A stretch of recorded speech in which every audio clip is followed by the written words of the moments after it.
자, 3강 천체 파트 좀 내용이 좀 기네요.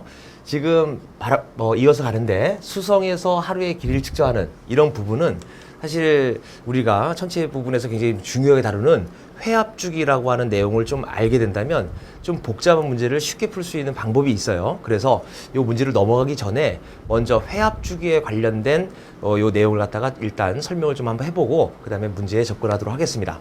이쪽으로 와서 한번 회합주기를 한번 좀 볼까요? 회합주기. 회합주기라는 것은 뭐냐면 예를 들어서 지구에서 봤을 때요. 이걸 금성이라고 한번 쳐봅시다. 자, 지구에서 금성을 딱 봤는데 금성은 어느 위치에 있냐면 태양 쪽에 있어요. 태양 쪽에 있을 때 특히 가까이 있을 때 내합, 외합이라고 하는데 요 회합주기의 뜻은 뭐냐면 요 합의 위치라고 하는 즉 태양 쪽에 있는 요 위치에서 다시 돌아서 합이 되는 즉 합이 되돌아오는 데 걸리는 그런 시간을 갖다가 회합주기라고 합니다. 왜 이 회합주기를 관측을 했느냐? 사실은 공전주기를 알고 싶었던 거예요. 얘가 한 바퀴 도는 내 행성의 공전주기를 알고 싶었는데 문제는 얘도 공전을 합니다. 물론 공전 속도는 안쪽에 있을수록 빨리 가므로 얘가 빨리 가는 동안 지구는 좀 천천히 가서 얘가 한 바퀴 돌아왔을 때 지구는 엉뚱한 곳에 와 있게 되죠. 그러면 얘가 이 위치에 있을 때 이 위치에 있는지를 정확히 알 수가 없다는 거예요. 공전주기를 찾을 수가 없어요.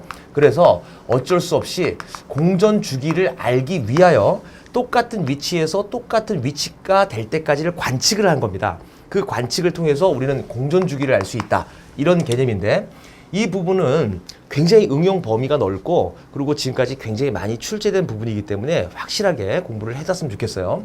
자, 원리는 이렇습니다. 금성이 이런 식으로 공전을 해서 만약에 하루 동안에 이만큼 갔다고 칩시다. 지구는 물론 이제 하루 동안 이만큼 가지 않지만 이만큼 갔다고 치고요. 지구는 하루 동안 그보다 좀 적게 가겠죠. 자, 공전 속도가 차이가 납니다. 그러면 하루 동안 차이 난 각도가 생기고 이 각도를 세타라고 한번 해볼게요. 그러면 하루 동안 차이가 난 각도를 구할 때 이건 어떻게 구하면 됩니까? 금성이 돌아간 각도에서 지구가 돌아간 각도를 빼주면 되래요. 금성이 돌아간 각도는 360도를 금성의 공전 주기로 나눠주면 되겠고요. 물론 처음엔 이걸 몰랐겠죠. 그 다음에 지구가 돌아간 각도는 마찬가지로 지구의 공전 주기로 360도를 나눠주게 되면 이것이 지구가 하루 동안 돌아간 각도고 그 차이가 세타가 됩니다. 자, 세타는 점점 하루하루가 지날수록 점점 커지겠죠. 각도가 점점 커질 겁니다. 계속 커져서 S1만큼 흘렀을 때 360도가 되는 그 S1 이것이 바로 우리는 회합 주기라고 볼 수 있고요. 360을 묶어내서 약분시킨 다음에 S로 나눠줘 볼게요. 그러면 금성의 주기분의 1 빼기 지구의 공전주기분의 1은 S분의 1로 나올 수 있고 회합주기로 요거 통분해서 역수 취하면 회합주기가 되겠죠. 자, 통분해서 역수 한번 취해봅시다. P 지구 마이너스 P 금성분의 P 지구 곱하기 P 금성 뭐 이런 식으로 쓸 수가 있어요. 다시 말해서 공전주기의 차이분의 공전주기의 곱 이것을 회합주기로 나타낼 수 있다는 거예요. 사실은 공전주기를 알기 위해서 회합주기를 관측한 거지만 우리가 공전주기를 안다라고 한다면 회합주기를 찾아내는 거꾸로 찾아내는 이런 방법도 있다 이런 얘기고요. 화성 같은 경우에는 식을 두 가지로 생각하지 마시고 화성 같은 경우에는 지구보다 더 조금 돌아가겠죠. 그럴 경우에는 식이 여기 지구가 돌아간 각도에서 그 다음에 화성이 돌아간 각도를 빼주고 이제 이런 거니까 결국 여기가 화성, 여기가 지구. 그렇다고 한다면 이렇게 쓰면 되겠네요. 내행성과 외행성의 회합주기를 두 가지 식으로 표현하지 말고 무조건 한 가지 식으로 표현을 하는데 공전주기가 큰 것 떼서 작은 것을 빼주면 되겠네요. 하나의 식으로 표현을 한번 해봅시다. 자, 그럴 일은 없지만 만약에 금성이 반대로 간다면 어떤 일이 벌어질까요? 금성이 반대로 간다고 한다면 하루 동안 벌어진 각도는 지구가 돌아간 각도에서 금성이 돌아간 각도를 더해주는 거죠. 여기가 플러스가 됩니다. 그럼 여기가 플러스가 되니까 여기가 합분의 곱으로 이렇게 표현될 수 있다는 거 이런 것까지도 알면 좋겠어요. 자, 이런 간단한 원리가 어떤 식으로 문제에 응용될 수 있는지 문제로 다시 한번 넘어가 봅시다. 수성에서 하루의 길이를 측정한다. 뭐 이런 어떤 개념인데 하루의 길이를 측정하는 것이 회합주기와 어떤 또 관련이 있는가? 요걸 한번 좀 살펴볼까요? 자, 문제가 기네요. 쭉 한번 읽어보시고 지금 수성의 특징인데 지금 뭐냐면 요 2대 3으로 공전주기와 자전주기의 비가 정해진다 이런 얘기죠. 다시 말해서 자전의 속도가 조금 더 빠르다는 겁니다. 1.5배 정도의 각속도가 좀 빠르다는 얘기고요. 그랬을 때 이 그림을 참고해 가지고 자 문제를 풀어보는 겁니다. 1회 공전하는 데 걸리는 시간을 1수성년이라고 했을 때 수성에서 하루는 몇 수성년인가? 자, 요거 선생님이 다시 한번 그림을 그려볼게요. 이렇게 여기에 수성이 있고요. 이건 태양입니다. 수성에서 사람이 이렇게 있고요.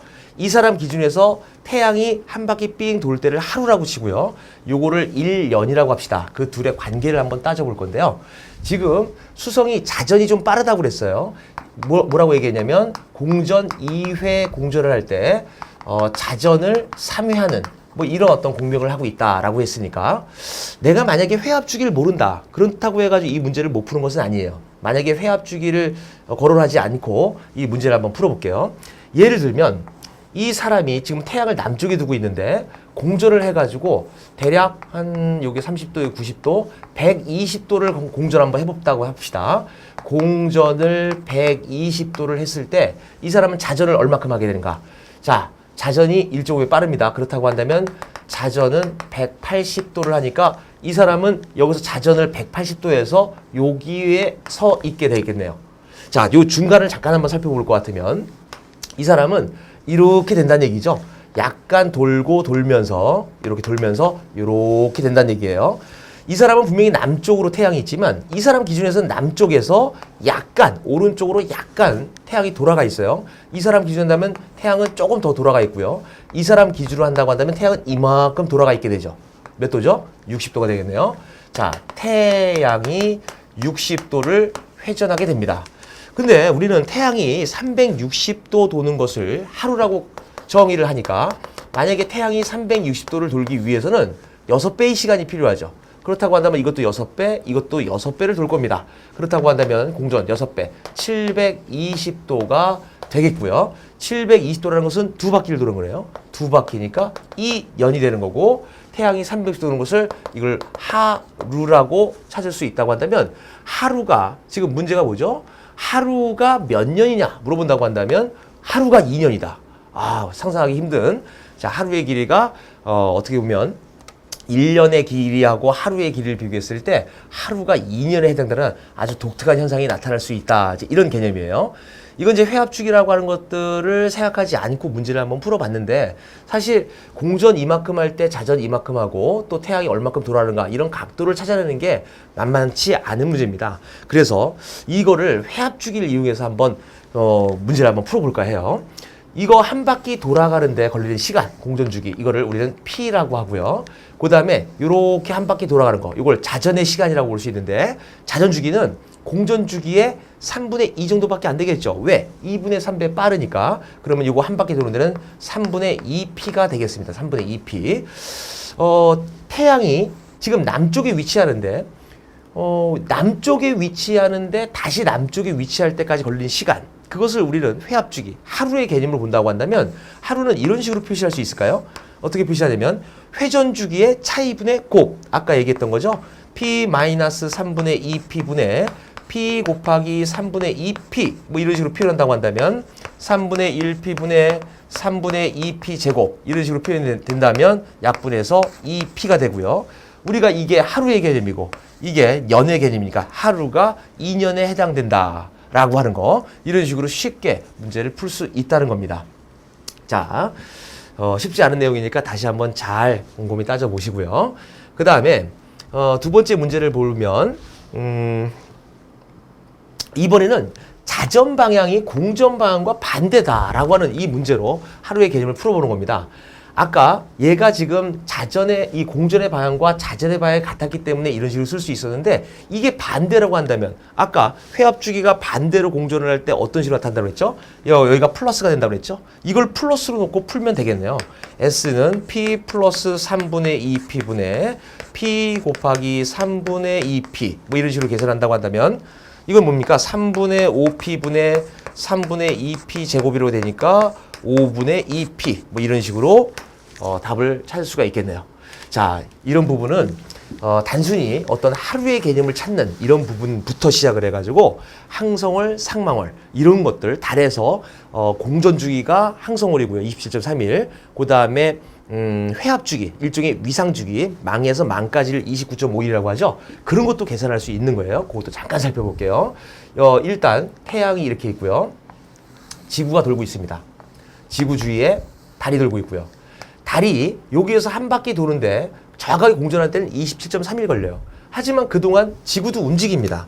지구도 움직이기 때문에 사실 이렇게 다시 한번 달을 생각해 본다면 달이 여기에 위치해 온다면 멀리 있는 별에 대해서는 한 바퀴 정확하게 공전을 한 거예요. 요게 27.3일이라는 얘기죠. 하지만 여기는 보름달인데 이건 보름달이 안 됐죠. 보름달이 되기 위해서는 태양의 반대편으로 가야 되는데 그 시간 동안에 지구는 조금 더 움직일 겁니다. 그래서 여기에서 여기까지 가는데 2.2일 정도의 차이가 생기게 되죠. 다시 말해서 항성월은 27.3일이 되고 상망월은 29.5일이 되는데 요 2.2일이 차이가 되는 그 원리를 잠깐 살펴보면 일단 지구가 돌아가는 이 공전 주기가 365일이죠. 그 다음에 요 달이 한 바퀴 돌아가는 데가 27.3일이라고 얘기했습니다. 자, 둘의 공전 주기를 가지고 회합 주기, 상망월을 찾는 거예요. 다시 말해서 회합 주기라고 하는 것은 공전 주기의 차이분의 곱으로 표현할 수 있으니까 365 마이너스 27.3분의 365 곱하기 27.3 이거 한번 연산을 해보세요. 그렇다고 한다면 이 부분이 얼마가 나오는가? 29.5일이 나온다. 이렇게 얘기할 수 있습니다. 이런 부분식으로 굉장히 많이 응용이 돼요. 한 가지만 더 응용을 얘기해 본다고 한다면 우리가 1년을 365일이라고 하죠. 사실 365번 자전하기 때문에 365일이 나올까요? 그렇지 않습니다. 그렇지 않고요. 지구는 1년에 366번을 자전하는 겁니다. 그렇기 때문에 365일이라고 하는 이런 날짜가 나오게 되는 거죠. 그것도 회합주기를 이용해서 간단하게 풀 수 있는 겁니다. 식으로 간단하게 정리해보고 갈까요? 지구가 여기 있는데 지구에서 이렇게 한 바퀴 도는데 걸리는 시간은 이거를 P라고 했을 때 366분의 1P가 되는 거죠. 그래서 하루라고 하는 개념 이거는 P-366분의 1P분의 P 곱하기 366분의 1P 그러면 366분의 365P분의 366분의 1P 제곱해서 결국 365분의 1P가 되고요. 이게 S가 되는 거죠. 그렇다고 한다면 P는 365S, 1년은 365일 이런 식으로 나오는 겁니다. 자, 이런 것들도 같이 더불어서 알아두면 좋겠네요. 다음 문제로 넘어가겠습니다. 만약 뭐뭐라면 자, 이런 문제 자주 출제되는 유형 중에 하나입니다. 자, 현재와 다른 조건이 주어졌을 때 그 달라진 조건을 가지고 현재와 비교해서 추론하기 이런 문제의 유형들은 굉장히 다양할 수 있는데 선생님이 한 2가지 정도만 준비를 해봤어요. 자, 11번 문제입니다. 지구의 자전 방향이 바뀐다면 어떤 변화가 일어날까요? 라고 하는 겁니다. 지구의 자전 방향이 바뀐다 라고 해가지고 시간이 거꾸로 가거나 그런 일은 있는 건 아니겠죠. 가장 기초적으로 생각할 수 있는 것은 해가 지구가 서에서 동으로 자전을 하기 때문에 해는 동에서 서로 떠서 자전하는 이런 방향이 바뀌겠죠. 기본적으로 해가 뜨고 지는 이런 방향이 바뀐다. 이런 것들도 얘기할 수 있겠고요. 추가로 더 얘기를 한다면 지구 자전의 여러 가지 증거가 반대 현상으로 나타날 겁니다. 예를 들어서 전향력이라고 하는 게 있죠. 북반구에서는 진행 방향의 오른쪽 방향으로 휘게 하는 가상의 힘을 갖다 전향력이라고 하는데 자전 속도의 차이 때문에 일어나는 그런 현상입니다. 이런 부분이 반대로 돈다고 한다면 또 그 반대 방향이 되겠죠. 푸코 진자라고 들어본 적 있나요? 진자를 갖다가 길게 늘어뜨려 가지고 흔들어 보면 이 진자가 이렇게 회전을 하게 되는데 진자가 이렇게 왔다 갔다 하다가 지구가 자전함에 따라서 이 진동면 자체가 시계 방향으로 회전하는 이런 모습을 볼 수 있어요. 극지방에서는 하루에 한 바퀴를 정확히 돌고요. 적도지방에서는 회전하지 않고 위도별로 회전의 주기는 좀 다르게 나타나는데 그 회전의 방향도 반대가 될 겁니다. 또 자전의 증거로 표현할 수 있는 인공위성이 예를 들어서 인공위성이 이렇게 돌고 있는데 지구가 이렇게 자전을 한다면 사람의 입장에서 본다고 한다면 계속 일로 가니까 인공위성이 서쪽으로 치우치는 것처럼 인공위성의 서편 현상이 나타난다면 지구가 반대 돌 때 인공위성의 동편 현상 이런 것도 나타날 수 있고요. 또 높은 곳에서 떨어뜨렸을 때 예를 들어서 여기 북극이라고 하고 높은 곳에서 이렇게 떨어뜨리게 되면 여기 떨어지는 게 아니라 여기 가서 떨어지죠. 왜죠?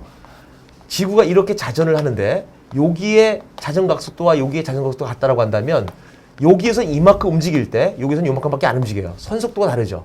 즉 여기서 떨어뜨리게 되면 물체는 이 자전하는 방향 쪽으로 치우칩니다. 그 방향, 서에서 동방향이라고 한다면 그 방향까지도 반대가 되겠네요. 자, 이런 것들의 방향이 모두가 바뀐다. 뭐 이런 것들 예를 들 수 있을 것 같습니다. 추가로 또 다른 것이 어떤 것이 있는지 여러분들도 한번 곰곰이 생각해 보세요. 자, 마지막 문제인가요? 태양이 현재의 질량을 유지한 상태로 크기만 커졌다고 가정을 한번 해봅시다.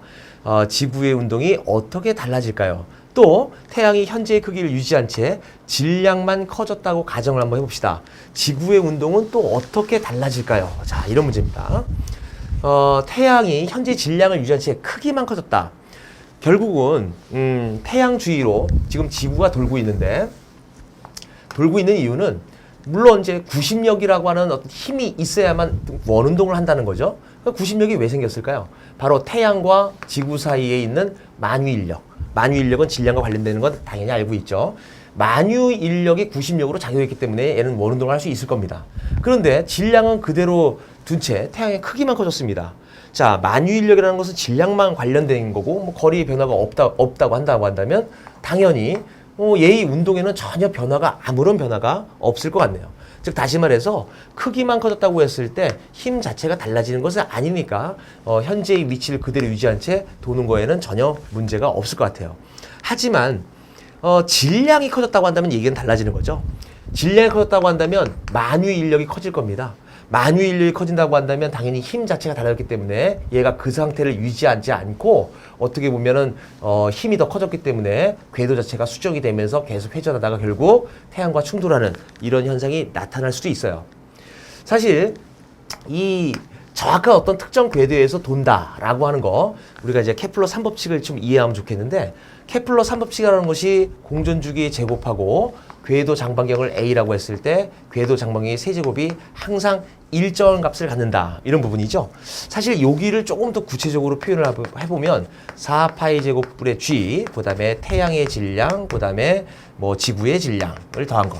다시 말해서 이런 것들이 다 상수잖아요. 그러니까 상수이기 때문에 결국 이게 일정한 값이 나오는 거고 이런 식은 어떻게 나오는 거냐면 이 태양과 지구 사이의 만유인력 이꼴 구심력이다 라고 식을 놓고 정리를 해보면 이런 식을 유도해낼 수는 있어요. 자, 기본적으로 내가 질량이 좀 많이 커졌는데 이 궤도를 한번 내가 유지 한번 해보고 싶다 라면 어떤 일이 벌어져야 되느냐. 자, 나머지는 다 상수고요. 예를 들어서 이 값이 정확한 값이 뭐 1이라는 값이 있는데 그래서 우리는 이걸 1이라고 친다고 하는 P제곱은 A 3승 뭐 이런 식으로 뭐 K A 3승 이걸 K라고 칩시다. K 이런 식으로 표현할 수 있는데 만약에 태양의 질량이 4배가 됐다. 그러면 이제 이게 4배가 됐다라고 한다면 어떻게 될까요? 주기 자체가 좀 짧아져야 되나요? 주기가 좀 짧아져야지만 한 2분의 1로 줄어져야지만 결국 이게 성립이 될까요? 그렇게 되겠죠? 자, 그런 식으로 어떻게 보면 이 궤도 자체가 유지되기 위해서 결국 어떤 식으로 뭐 상황이 되냐. 이것은 케플러 법칙을 좀 이해를 해야 되는데 이 부분은 설명이 좀 많이 긴 것 같아가지고 이런 부분을 다 유도하기가 좀 시간적으로 좀 부족한 것 같아서 선생님이 교환 쪽에다가 굉장히 자세하게 그 내용을 써놨습니다. 그거 한번 써놨으니까 그거 한번 이해 한번 해보시고 요 부분은 좀 어디가 잘못됐냐면 여기가 잘못됐네요. A의 3승은 K, P의 제곱. 요걸 그래서 지금 요 K 부분 요게 4배가 됐다고 한다면 주기가 2분의 1로 줄어야지만 결국 일정 값을 갖게 되는 거니까 그렇게 얘기를 해야겠죠. 자, 교환에서 아주 자세한 설명이 나와 있으니까요. 그거 참고하면 될 것 같습니다.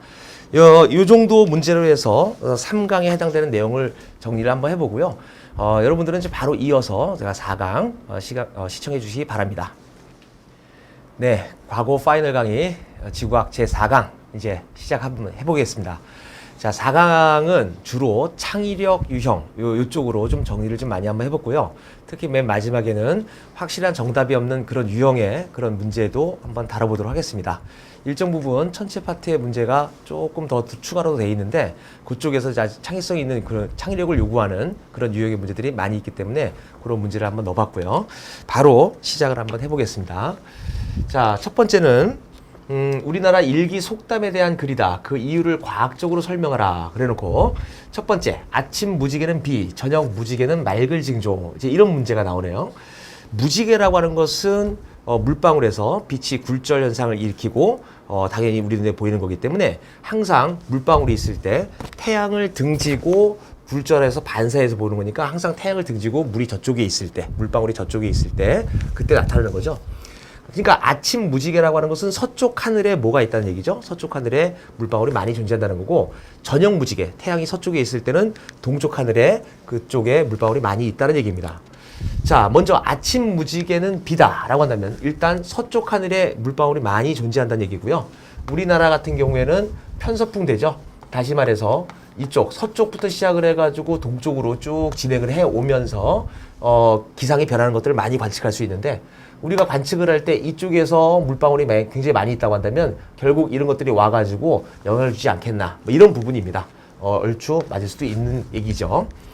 종소리가 뚜렷하게 들리면 비, 뭐지 이런 부분이 있는데, 일단 종소리가 아주 맑은 날 같은 경우에는 위아래 온도 차이도 심하고요. 대류도 굉장히 심하고, 그래서 이 소리라는 자체가 위아래로 굉장히 솟아내는, 즉 퍼져나가는 그런 현상이 나타나기 때문에 멀리까지 전달이 잘 안 됩니다.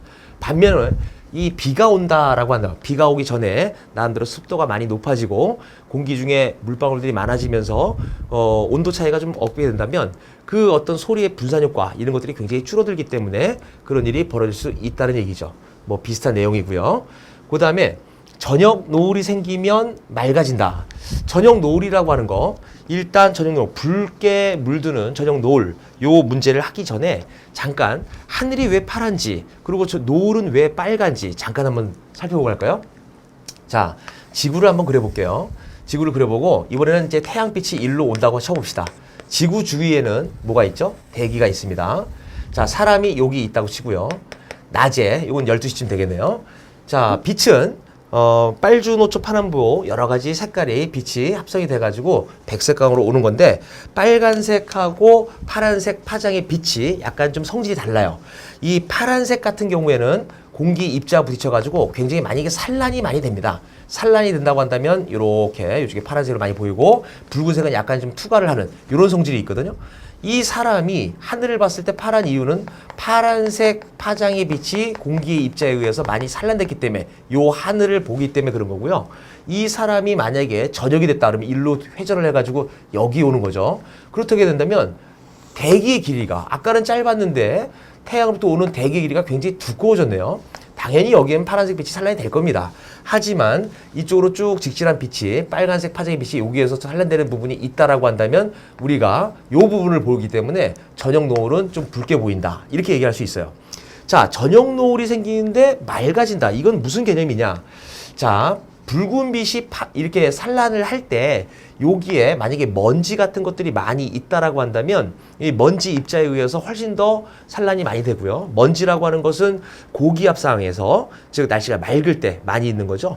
그렇다고 한다면 이쪽에 고기압 이런 부분이 있고 먼지가 많이 있을 수 있다, 이런 얘기고요. 자, 지구는 이렇게 자전을 하고 이쪽이 서쪽이고 동쪽인데, 우리나라 입장에서 보면 서쪽에 그런 현상이 많이 나타난다. 그럼 아까 얘기한 대로 편서풍의 영향으로 서쪽에 동쪽으로 올 거고요. 맑은 날씨가 오겠다, 이런 것들을 유추할 수 있다는 겁니다. 그러니까 저녁 노을이 생기면 맑아진다, 이런 것들을 해석할 수 있겠죠. 나머지는 반대로 해석하면 되겠습니다. 참고하면 되겠고요. 자, 다음 문제. 어떤 창의력 문제인가요? 자, 달에 관련된 이야기가 쭉 나와 있고요. 아까 달 문제도 여러 가지 다뤄봤는데, 만약에 달이 반사율이 0이다. 이게 무슨 말입니까? 햇빛을 반사하는 거지 달 자체에서는 빛을 내는 것은 아니잖아요. 그런데 달의 반사율이 0이라면 우리 눈으로는 당연히 보이질 않겠네요. 그런데 달이 거기에 만약에 있었다면 그 존재를 어떻게 알 수 있는가? 뭐 이 부분에 관련된 내용입니다. 달이 반사하지 않는다. 빛을 반사하지 않고 모두 다 흡수만 한다라고 했을 때 하지만 달은 거기 있기 때문에 달로 인해서 생기는 여러 가지 현상들은 나타날 수 있을 거예요. 여러분의 교환의 답을 먼저 보지 말고 충분히 한번 생각해 보세요. 잠시 포즈를 눌러놓고 충분히 한번 생각해 본 다음에 다시 한번 켜고 선생님 만나길 바랍니다. 자, 선생님이 생각하는 것은 이런 것들이에요. 일단 기본적으로 일식 같은 것들은 당연히 나타날 수 있죠. 해를 가리는 현상. 달 때문에 나타나는 현상이 또 뭐가 있을까요? 조석 현상이라는 게 있네요. 밀물과 썰물이 나타나는 현상, 달 때문에 크게 일어나죠. 그런 현상도 나타날 수 있습니다. 또 달의 반사를 여길 때 달의 존재를 알아낼 수 있는 방법. 우리가 지금 이제 가시광선 영역으로만 관측하는 걸 생각하지 말고 또는 전파 영역이나 또 다른 파장의 영역으로 관측한다면 그것은 관측이 될 수도 있겠죠. 이거 말고도 뭐 다른 여러 가지가 있을 수 있는데 여러분들이 한번 궁금해하면 생각해 보시고, 두 번째, 달에는 대기가 거의 존재하지 않습니다. 이때 일어나는 현상. 자, 아까 잠깐 얘기했듯이 하늘이 파란 이유가 이 대기의 어떤 공기 입자가 입자에서 빛이 산란되기 때문에 이런 현상이 일어난다고 얘기했는데, 공기가 없다면 그런 산란 현상은 나타날 수 없죠. 그렇다고 한다면 낮에 하늘을 봐도 하늘이 검게 보이는 이런 현상이 나타나겠네요. 또 대기가 없기 때문에 당연히 어떤 뭐 대류 현상이나 바람 현상, 뭐 이 기압 차이, 뭐 이런 것들이 일어나지 않습니다. 즉 바람으로 인한 풍화나 침식 이런 것들은 나타날 수 없겠네요. 이외에도 뭐 여러 가지 있겠지만 그것도 여러분들이 곰곰이 생각해 보시고, 만약 달이 없어진다고 합시다. 달이 사라진다면 지구에서 어떤 일이 생길지, 이건 뭐 정답이 딱 정해져 있다고 볼 수는 없겠네요. 달이 만약에 없다라고 한다면 일단 조석 현상이 약해지겠죠. 물론 태양에 의한 조석 현상은 일정 부분 있을 수 있습니다. 그래서 일단 해안 생태계의 변화 같은 거, 생물의 어떤 변화 같은 거, 환경의 변화가 생길 수 있겠고요. 그 다음에 달빛, 월광이라고 하는데, 이 월광이 만약에 사라졌다 그러고 하면 밤은 훨씬 더 어둡겠죠. 야행성 동물의 시력이 더 좋아질 수 있을까요? 그런 것도 가능할 수 있을 거라고 생각이 되고요. 그 다음에 이 달이라고 하는 것이 지구의 자전축이 흔들리지 않게끔 도와주는 그런 역할도 합니다. 우리는 지금 지구가 23.5도 기울어져 있다고 알고 있잖아요. 사실은 21.5도에서 24.5도까지 여기 왔다 갔다 움직일 수 있어요. 그 칭동 현상이라고 하는데, 근데 달이 그것을 쫙 잡아주고 있죠. 만약에 달이 사라진다고 한다면 이것이 훨씬 더 많이 크게 움직일 수 있습니다. 기후변화 크게 일어날 수 있겠죠. 또 달과 관련된 여러 가지 문화, 미신 이런 것들은 뭐 의미를 상실할 수 있겠고요. 그 다음에 지금 달의 모양을 기준하는 원력 같은 거, 음력이죠. 이런 것들 같은 경우는 뭐 사라지겠죠. 이거 말고도 달이 없어졌을 때 일어나는 현상들 여러 가지 생각해 볼 수 있을 것 같습니다. 자, 지금까지 역대 뭐 기출문제들 보면 정말 그 달에 관련된 문제가 정말 많이 출제가 됐었어요.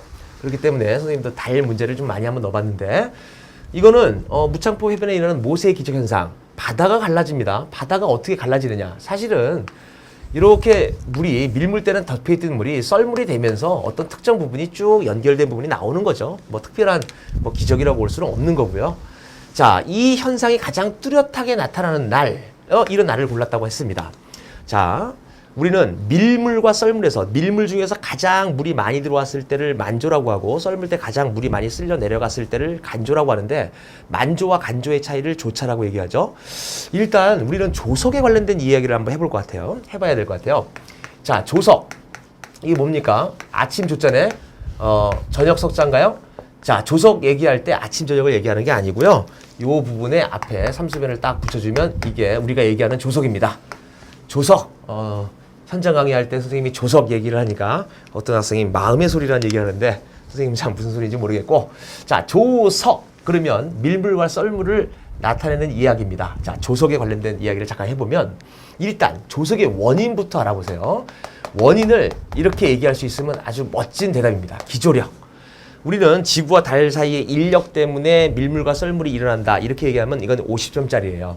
왜냐하면 인력, 그 만유 인력만 가지고 지구 반대편, 달의 반대편에서 밀물이 일어나는 현상은 설명할 수 없습니다. 만유 인력과 원심력의 합력을 기조력이라고 하는데, 잠깐 살펴보면 지구가 있고 달이 있는데 서로 끌어당기는 힘에 의해서 이쪽이 부풀었다 칩시다. 이게 지구의 북극이에요. 사람이 한 바퀴 자전을 하면서 이쪽에 물이 많이 쏠려져 있으니까 만조라고 하고 이걸 간조라고 합시다. 그럼 만조 한 번에 간조 한 번이 일어나야 되는데 우리는 만조와 간조가 하루에 한 번씩 일어나는 게 아니에요. 평상시에 보통 2번씩 일어납니다. 그러면 이쪽 뒤쪽도 부푼다는 얘기인데 만유인력 하나로는 이 뒤쪽에 부푸는 현상을 설명할 수 없죠. 요거를 잠깐 설명을 한번 해볼게요. 이쪽으로 한번 잠깐 볼까요? 자, 지구가 이렇게 있습니다. 달이 이렇게 있어요. 사실 지구 주위로 지금까지는 달이 회전한다고 여러분들은 알고 있었겠지만 정확하게는 그렇지 않고요. 지구와 달의 공통 질량 중심으로 지구도 움직이고 달도 움직이는 겁니다. 문제는 공통 질량 중심이 바깥쪽에 있는 게 아니라 지구 내부에 있다는 거죠.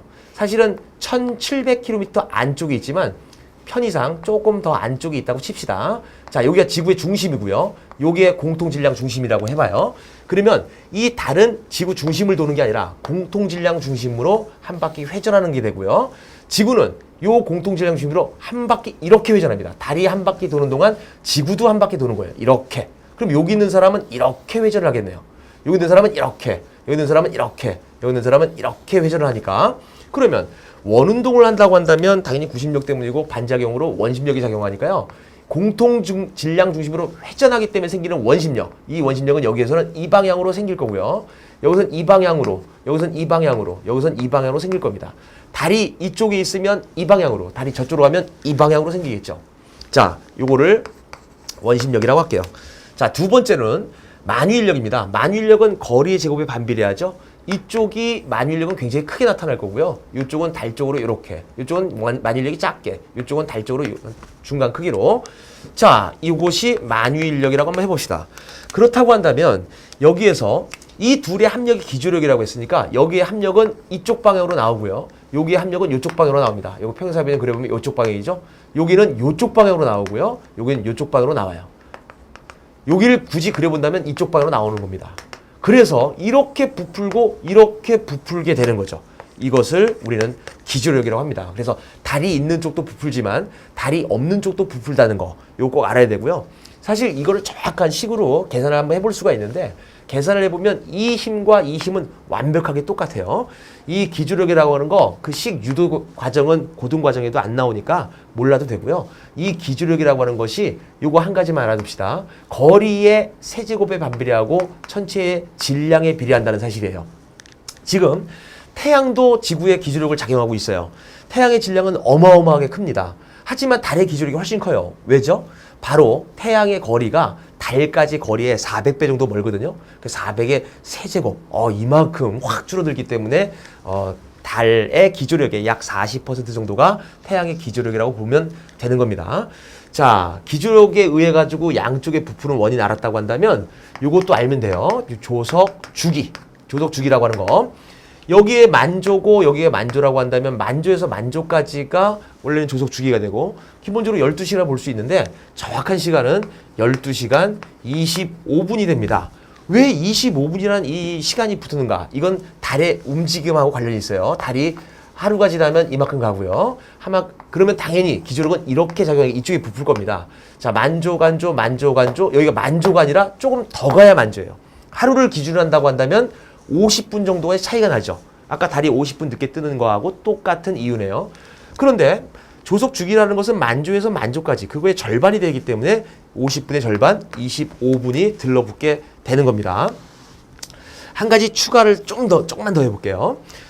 조석의 형태라고 하는 것이 있는데 선생님이 아까 이쪽에서 만조면 이쪽에 만조고 하루에 한 2번 정도가 일어난다고 했지만 위도에 따라서 조석은 2번이 아니라 한 번만 일어나는 곳도 있습니다. 왜 그러느냐? 자, 지구가 이렇게 있어요. 지구가 이렇게 있는데 달이 이렇게 도는 것이 아닙니다. 이렇게 도는 거죠. 이렇게.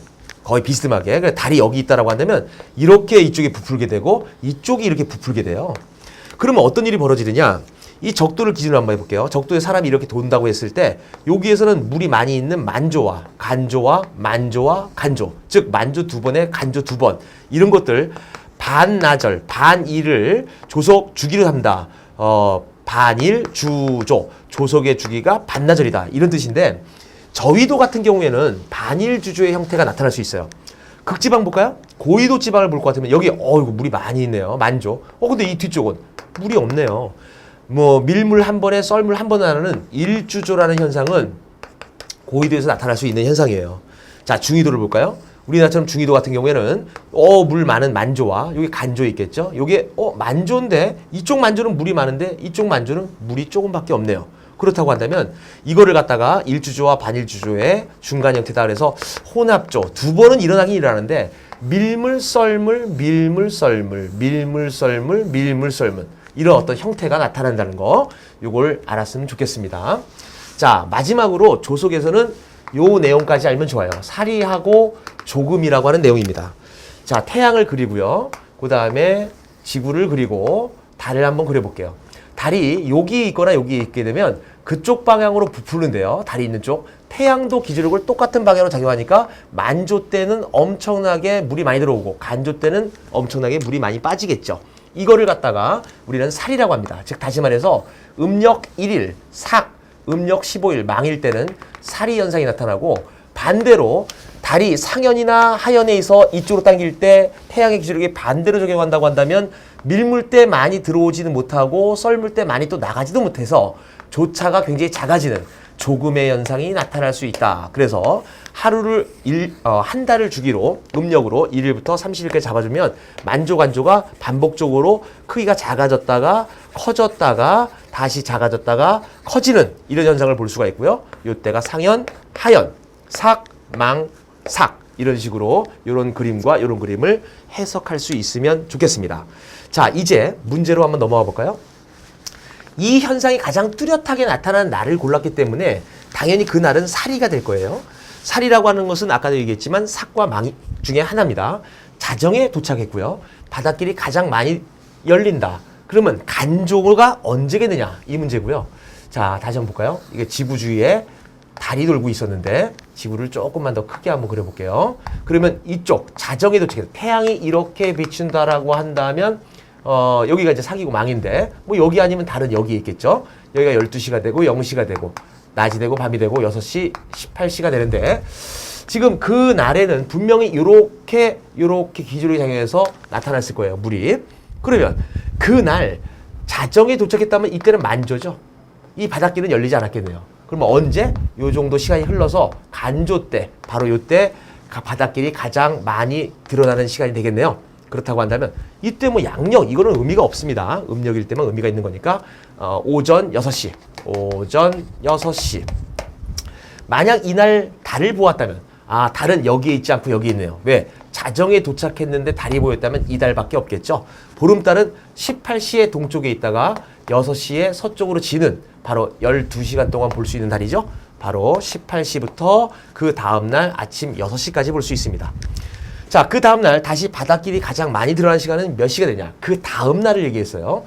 자, 하루가 지났습니다. 그러면 달은 13도로 움직였고 여기에서 이런 식으로 물은 위치하겠네요. 그렇다고 한다면 하루에 50분 정도 늦게 뜨죠. 13도를 돌았기 때문에. 그러면 그 다음날 여기서 만조 그 다음날 간조가 될 때는 13도 정도를 더 돌아가야 되니까 당연히 요건 6시 한 50분 정도 요 정도를 얘기해 주면 되겠네요. 자, 그 다음 문제 넘어가 보겠습니다. 자, 이번에는 여러 가지 행성의 위치 관계를 묻는 그런 겁니다. 이런 것들 그림을 그리지 못하면 문제가 되게 어려워지고요. 그림 한번 그려볼게요. 제일 먼저 여기다 좀 크게 한번 그려볼까요? 먼저 태양이 있고요. 그 다음에 나오는 행성들 다 해보겠습니다. 금성이 있고요. 지구가 있어요. 그 다음에 화성이 있고 목성이 있습니다. 그 다음에 토성도 있어요. 물론 거리 관계는 이렇게 일정한 비율로 있지 않고요. 가면 가면일수록 좀 커지죠. 티티우스 보데이 법칙이라는 것을 보면 굉장히 좀 많이 멀어지는 걸 알 수 있는데 뭐 화면상 어쩔 수 없이 이렇게 그려봤고요. 지금 한 가지 그려볼까요? 목성이 0시 10분에 나타난다, 뜬다 이런 얘기잖아요. 그러면 일단 지구를 아무데나 잡아주고요. 지구를 그려보겠습니다. 여기가 지구라고 한번 해볼게요. 그러면 여기 지구라고 한다면 지구에선 시간이 나오죠. 0시라면 여기고 0시에 떠야 됩니다. 뜬다는 것은 이쪽이 남쪽이라고 했을 때 남쪽을 바라보고 왼쪽이 동쪽이니까 목성. 그러면 이게 화목. 목성은 한 여기쯤에 있다고 칩시다. 여기가 목성은 여기 있고 자, 금성 2시 30분. 대략 3시라고 할까요? 자, 여기가 6시고 3시만 여기쯤 되겠죠. 여기쯤에서 남쪽이면 동쪽에서 떠야 되니까 한 여기쯤, 여기쯤에 있어야 될 것 같아요. 요게 바로 금성입니다. 자, 그런데 1번. 지구에서 관측할 때 이날 태양으로부터 각거리가 가장 큰 행성. 이각이죠. 이각이 가장 큰 거를 골라라 라고 하는데 문제는 여기 다시 한번 볼게요. 자, 왔다 갔다 하게 되네요. 자, 동쪽에 목성이 있는데 남쪽에 토성이 있고 서쪽에 화성이 있어요. 목성이 동쪽에 있는 걸로 봐서 내가 여기쯤에 있는 겁니다. 자정쯤에 있어야 동쪽 하늘에 보이니까요. 그때 남쪽에 토성이 있어야 되니까 바로 토성은 한 여기쯤에 있어야겠네요. 이쪽에 토성, 바로 충의 위치에 있어야 되겠고요. 그 다음에 서쪽에 화성이 있어야 돼요. 그럼 서쪽에 화성이니까 이렇게 진행을 해가지고 화성의 궤도는 여기니까 한 여기쯤에 화성이 있다고 치면 되겠습니다. 그러면 태양으로부터 각거리가 가장 큰 것은 자, 태양과 지구와 행성의 각거리. 요 각도는 작네요. 여기 90도 정도 되고요. 여기 180도. 토성이 가장 크니까 요거의 답은 토성이 되고요. 다음 날, 이날 새벽 천체 망원경으로 금성을 관측하려고 할 때 대칭의 금성의 위상을 그리시오. 사실 금성을 대체적으로 여기 있다고 얘기했는데 여기 있든지 여기 있든지 여기 있든지 그건 알 길이 없어요. 여기 있다라고 한다면 어쨌건 왼쪽이 보여야 되고요. 왼쪽이 보이면서 약간 작아진 모양이거나 아니면 최대 이각 상태이거나 최대 이각을 살짝 넘어서 약간 커져 있는 모양이거나 이런 식의 형태의 그림을 그려준다고 한다면 답이 될 겁니다. 자, 그 다음 문제를 볼 것 같으면 이날 새벽 천체망원경 금성 위상했고요. 맨 마지막에 금성과 토성의 각지름은 어떻게 변하는가? 각지름이라고 하는 것은 이 행성의 지름을 보기 위한 각도를 우리는 각지름이라고 해요. 이 각지름은 멀리 있으면 당연히 각지름은 작아지는 거고요. 가까이 있으면 각지름은 당연히 커지겠죠. 자, 금성을 봅시다. 이날 이후 금성은 이렇게 공전을 하고 있는데 물론 지구도 가요. 하지만 금성의 공전 속도가 빠르기 때문에 당연히 얘는 점점 멀어지는 겁니다. 그러면 작아지겠죠? 금성은 작아집니다. 다음 토성을 볼게요. 예를 들어서 토성이 여기 있다고 칩시다 그냥. 자, 토성이 여기 있는데 토성이 일로 공전을 하고 지구도 공전을 하죠. 케플러 3법칙에 의하면 안쪽에 있을수록 빨리 회전하는 걸 알 수 있잖아요. 자, 지구가 굉장히 빠르게 공전을 하고 얘는 천천히 갑니다. 그러면 어떻게 되겠어요? 가면 갈수록 이 토성은 이쪽 방에서 보이는 것처럼 보이죠? 다시 말해서 거리는 멀어지는 겁니다. 알겠죠? 이거 멀어집니다. 금성은 빨리 가서 멀어지고 얘는 늦게 처지기 때문에 멀어지는 거예요. 그래서 토성 또한 작아지겠네요. 시지름, 즉 각지름, 시직경 같은 말인데 이 모든 것은 다 작아진다고 볼 수 있습니다. 자, 그 다음 문제로 한번 넘어가 볼까요? 자전축이 지금 기울어진 건 알고 있을 거예요. 만약에 자전축이 기울어지지 않았다고 한다면 어떤 계절 변화가 생길까? 또 한 가지는 자전축이 90도 정도 기울었을 때 어떤 변화가 생길까? 뭐 이런 문제입니다. 그림으로 한번 그려보겠습니다. 이렇게 그림을 그리고요. 자전축이 똑바로 서 있는 이런 상황을 한번 생각해 볼까요? 이런 상황을 생각해 본다고 한다면 자, 이렇게 도는 거예요. 적도지방은 태양을 수직으로 받습니다. 태양빛을. 극지방 같은 경우는 비스듬히 받죠. 그렇다고 한다면 그 각도가 변하지 않아요. 이 적도지방은 항상 여름, 극지방은 항상 겨울. 그 계절의 변화는 없습니다. 즉 여기는 계절 변화가 없음 이렇게 얘기하면 되겠고요. 문제는 자전축이 90도 정도로 기울어졌을 때가 문제가 되는데 한번 그려볼게요. 이렇게 있는데 태양이 있고요. 자, 지구를 갖다가 자전축을 이렇게 세웠습니다. 이렇게 회전한다는 얘기죠. 자, 자전축이 이겁니다. 이렇게 회전을 하고 있어요. 자전축은 이렇게 있고 자전축은 이렇게 회전하고 있습니다. 자, 먼저 극지방부터 볼게요. 내가 만약에 극지방에 있다. 그러면 태양을 수시로 받는 이 부분이 여름이 되겠죠. 하지만 이거는 거의 비스듬하게 받는, 여기는 받지 않으니까 겨울이 되겠고, 여기 부분은 태양을 아예 받지 않네요. 그러면 겨울이 되겠고요. 여기는 뭡니까? 아직도 겨울이죠. 겨울이 계속 유지가 되고요. 여름 한 번에 겨울 한 번. 자, 극지방에는 겨울 한 번, 그 다음에 여름 한 번. 자, 겨울이 한 번, 여름이 한 번. 자, 이번에는 다른 거 볼까요? 적도지방. 적도지방, 여기를 보겠습니다. 여기에서 얘가 뱅글뱅글 자전을 하고 있어요. 태양이 비스듬히 오니까 당연히 겨울이죠. 자, 여기에서 사람이 여기 있다면, 이렇게 돈다고 한다면 태양을 수시로 받는 곳이 있네요. 여름. 그럼 여기는 당연히 비스듬히 하니까 겨울. 여기는 태양을 수시로 받으니까 여름. 그러면 이 적도지방은 여름이 2번, 겨울이 2번. 이런 식으로 답을 찾을 수가 있겠네요. 자, 지금 우리 태양계의 행성 중에서 실제로 단축이 이렇게 90도로 기울어서 도는 천체가 하나 있죠? 뭐죠? 바로 천왕성입니다. 참고 한번 해보시고요. 다음 문제 한번 넘어가 보겠습니다. 자, 이번에는 나침반 없이 방위를 찾을 수 있는 방법. 굉장히 다양한 방법이 있어요. 정오에만 할 수 있는 방법. 태양이 당연히 남쪽에 있을 테니까 태양을 등지고 그림자의 머리가 가리키는 방향 뭐 이런 식으로 북쪽이다 찾을 수 있다는 얘기예요. 또 밤에는 그 북극성을 내가 찾을 수 있다라고 한다면 당연히 북쪽을 찾을 수 있는 방법도 있겠죠. 하지만 시계를 이용하는 방법도 있다는 겁니다. 시계. 자, 시계를 이용해서 어떻게 남쪽과 동쪽, 서쪽 이런 어떤 방위를 찾을 수 있는지 그거의 원리를 한번 설명하시오. 이런 문제를 한번 내봤는데요. 자, 시계를 한번 봅시다. 우리는 이제 시침을 봤을 때 12시간 만에 360도를 돌죠. 12시간 만에 360도를 돕니다. 태양을 한번 볼까요? 태양은 지구 주위를 24시간 동안에 360도를 돌아요. 즉 태양하고 시침하고 두 가지를 비교하면 좀 다르죠? 돌아가는 각도가. 왜냐하면 시침 같은 경우에는 24시간에 두 바퀴를 도는 거니까요. 그러면 요거는 1시간에 얼마를 도는 겁니까? 30도를 도는 거죠. 얘는 태양은 1시간에 15도를 도는 겁니다. 두 개가 달라요. 자, 현재 만약에 태양이 남쪽에 있을 때를 12시 정한다면 시침도 12시를 가리키고 있고 태양도 12시 방향에 있을 겁니다. 거기가 남쪽이에요. 현재 2시라고 한번 쳐볼까요? 2시라고 한다면 이 시침 같은 경우에 1시간에 30도니까 시침은 60도를 돌아가 있습니다. 하지만 태양은 2시니까 30도밖에 돌아가 있지 않아요. 그러면 그 시침을 갖다가 만약에 태양 쪽에 맞춰놓게 된다면 12시와 그 2시의 가운데 부분, 그 가운데 1시 방향에 해당되는 부분이 남쪽이 된다는 걸 알 수 있겠죠.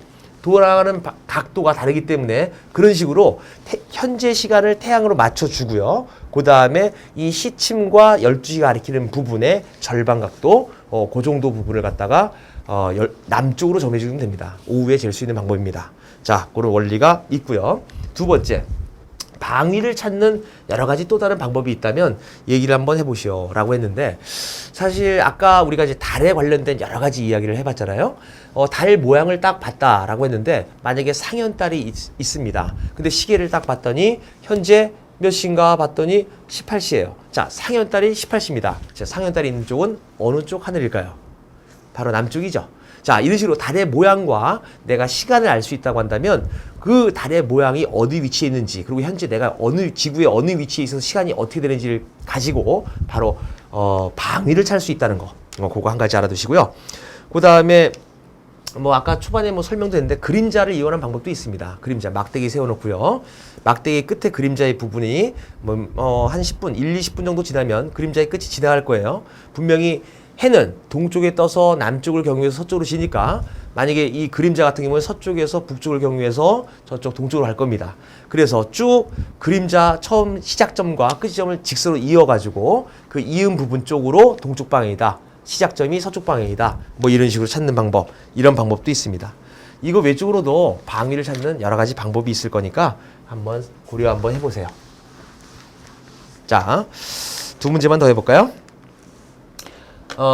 여기부터는 정답이 없습니다. 정답이 없는 창의성 유형, 역대 과거 이런 어떤 면접 문제에서 나왔던 문제의 유형 중에 하나입니다. 정답은 없어요. 얼마나 창의력이 있는가 그 창의력을 테스트하는 그런 문제고요. 다음 보기 중에서 3개를 골라 각각이 없으면 무슨 일이 일어날지 서술하시오. 그래놓고 최소 5가지씩 한번 써봐라 라고 하는 거예요. 물이나 빛, 불, 씨앗, 암석, 유리. 엄청나게 여러 가지 종류의 것들이 있네요. 이거는 정답이 없습니다. 아까 얘기한 대로 여러분들이 얼마나 창의력을 발휘해가지고 이것이 없으면 이것도 안 된다, 저것도 없다, 이것이 될 수 없다, 이런 식의 논리적인 의견을 내주기만 하면 되는데 선생님이 하나 정도만 한번 해볼까요? 첫 번째, 물. 만약에 물이 없다면 자, 지구상에 물은 굉장히 많아요. 이 물이라는 것은 비열이 굉장히 큽니다. 즉 온도 변화가 잘 안 일어나는 거죠. 물이 만약에 살았다고 한다면 지구의 온도 변화가 굉장히 크게 일어날 수 있습니다. 일교차, 연교차 모두 다 크게 일어날 수 있겠고 또 생명체가 좀 쉽지 않겠네요. 왜냐하면 생명체는 대부분 물을 포함하고 있죠. 물이 없다고 한다면 생명현상을 유지하기가 굉장히 어려울 것 같네요. 물로 인한 풍화 침식 이런 것들 일어날 수 없겠죠. 석회동굴 같은 거 일어날 수 없을 것 같아요. 물이 없으니까 구름 같은 거 안 만들어지고요. 기상현상 같은 거 잘 나타나지 않을 것 같습니다. 여러 가지 물을 통한 화학 변화 이런 것들 같은 것도 안 일어날 것 같고요.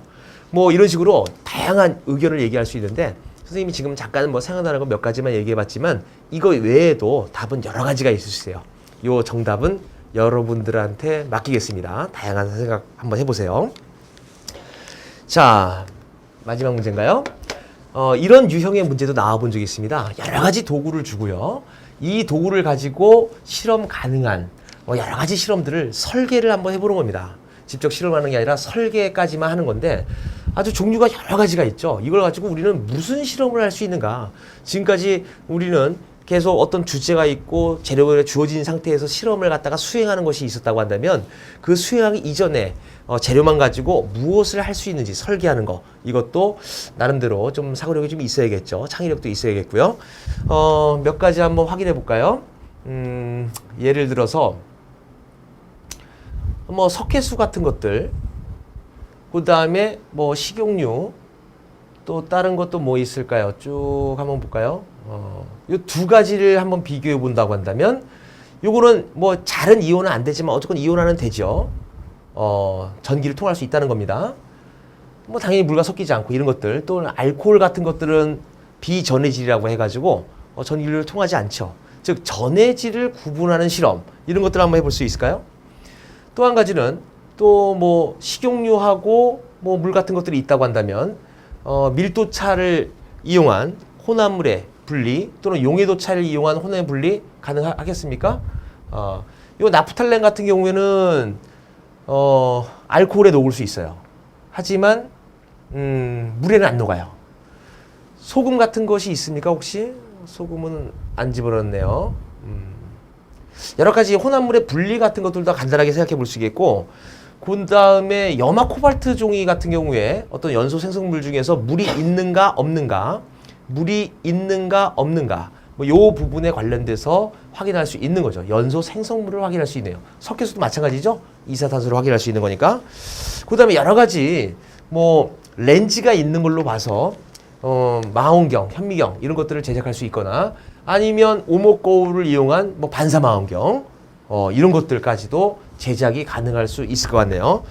그 다음에 이 고구마 같은 것이 있다고 한다면 이쪽에 녹말이 들어있는지 요오드 용액을 통해 가지고 뭐 녹말을 검출하는 실험을 하거나 뭐 이런 것들을 할 수 있을 것 같습니다.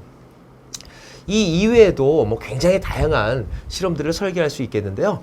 이런 부분도 여러분들에게 한번 숙제를 내는 걸로 하지요. 자, 이렇게 해서 선생님하고 만나는 시간은 이제 이것으로 마치겠습니다. 자, 시험을 앞두고 많이 이제 뭐 긴장도 되고 그럴 텐데 그동안 열심히 노력한 만큼 좋은 결과가 있을 겁니다. 너무 긴장하지 마시고 면접관 앞에서 열심히 정직하게 잘 대답해 주기 바랍니다. 좋은 결과가 있길 바라고요. 다음에 기회가 되면 또 만나도록 하겠습니다.